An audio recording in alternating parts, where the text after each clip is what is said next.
অনেক সময় অনেক ঝগড়া আসলে ভুলের কারণে নয়, বরং ভুল বোঝাবুঝির কারণে হয়।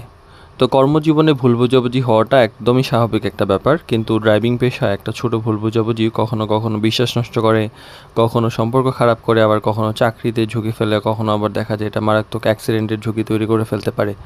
তাই শুরু থেকে এমনভাবে কাজ করা উচিত যাতে ভুল বোঝাবুঝির সুযোগটাই কম থাকে। ড্রাইভার প্রোডাক্টিভিটি স্টিয়ারিং লাইফ সিরিজের সমস্যা এবং সমাধান বিষয়ক আলোচনায় 47তম পর্বে আজকে কথা বলবো যে ভুল বোঝাবুঝি কমানোর উপায়।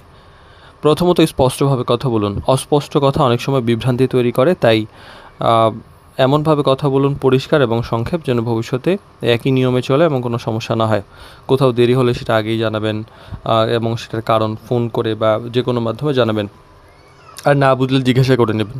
অনুমান করে কোনো কাজ করার চাইতে মালিক যেটা বলেছে সেটা না বুঝলে বারবার জিজ্ঞাসা করবেন। মালিকের নির্দেশনা পরিষ্কার না হলে এমনভাবে জিজ্ঞাসা করুন যেন ভদ্রতা প্রকাশ পায়।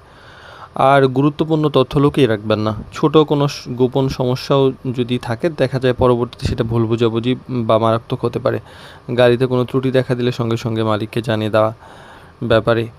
তো রাগের সময় সিদ্ধান্ত নেওয়া ঠিক না। রাগের মুহূর্তে বলা কথা বা নেওয়া সিদ্ধান্ত বেশিরভাগ ক্ষেত্রেই সম্পর্ক নষ্ট করে ফেলে এবং এটাই বড় সমস্যা হয়। তো উত্তেজিত অবস্থায় উত্তর না দিয়ে কিছুক্ষণ শান্ত থাকুন, তারপর কথা বলুন। আর ভদ্র ব্যবহার সব সমস্যাকে সহজ করে। সম্মান দিয়ে কথা বললে অনেক কঠিন পরিস্থিতিও সহজে সমাধান হয়ে যায়। ভালো যোগাযোগই আসলে ভুল বোঝাবুঝির সবচেয়ে বড় ঔষধ। আর সমস্যা সমাধানের আজকে যে আমরা ব্যাপারটা নিয়ে আলোচনা করলাম, যে আসলে বেশিরভাগ সম্পর্ক শুধুমাত্র যে ভুল ভুলে যে নষ্ট হয় তা নয়, বরং ছোট ছোট ভুল বুঝাবুঝিতে নষ্ট হয়।